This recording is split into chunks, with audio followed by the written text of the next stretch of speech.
कहानी एक सैनिक की है जो वियतनाम में युद्ध के लिए गया था। युद्ध समाप्त होने के बाद जब उसके घर लौटने की बारी आई, तो उसने अपने माता पिता को सैन फ्रांसिस्को से फोन किया। माँ और पिताजी, मैं घर आ रहा हूँ, लेकिन घर आने से पहले मुझे आपसे एक बात पूछनी है। मेरा एक दोस्त है जिसे मैं अपने साथ घर लाना चाहता हूँ। क्या मैं उसे ला सकता हूँ? बिल्कुल बेटा, ये भी कोई पूछने की बात है। हमें तुम्हारे दोस्त से मिलकर बहुत खुशी होगी, माता पिता ने जवाब दिया। लेकिन पहले एक बात आप लोग जान लें, सैनिक बोलता गया, युद्ध में वह बहुत बुरी तरह घायल हो गया है। उसने एक बारूदी सुरंग पर पैर रख दिया था और उसने अपना एक हाथ और पैर गंवा दिया है।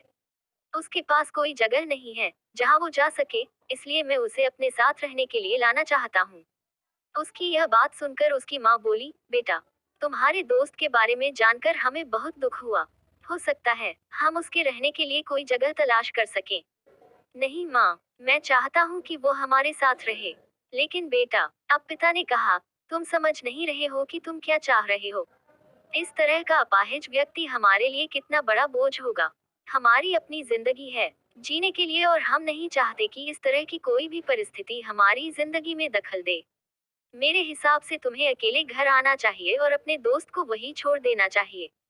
वह अपनी जिंदगी जीने के लिए कोई न कोई रास्ता निकाल ही लेगा। सुनकर उस सैनिक ने फोन रख दिया। कुछ दिनों बाद उसके माता पिता को सैन फ्रांसिस्को पुलिस से एक संदेश मिला, जिसमें उन्हें बताया गया कि उनके बेटे की एक बिल्डिंग से गिरकर मौत हो गई है। पुलिस के हिसाब से ये एक सुसाइड केस था। दुखी माता पिता ने तुरंत ही सैन फ्रांसिस्को के लिए फ्लाइट बुक कराई और वहां पहुंच गए। वहां उन्हें शहर के मुर्दाघर ले जाया गया ताकि वे अपने बेटे की पहचान कर सकें। उन्होंने उसकी पहचान कर ली, किंतु ये देखकर उनकी कपकपी छूट गई कि उनके बेटे का बस एक हाथ और एक पैर था।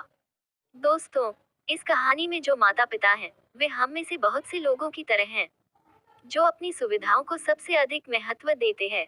वे उन लोगों से प्यार करना या रहना या समय बिताना चाहते हैं जो दिखने में अच्छे हैं, स्वस्थ हैं, या फिर जिनके साथ रहकर उन्हें मजा आता है।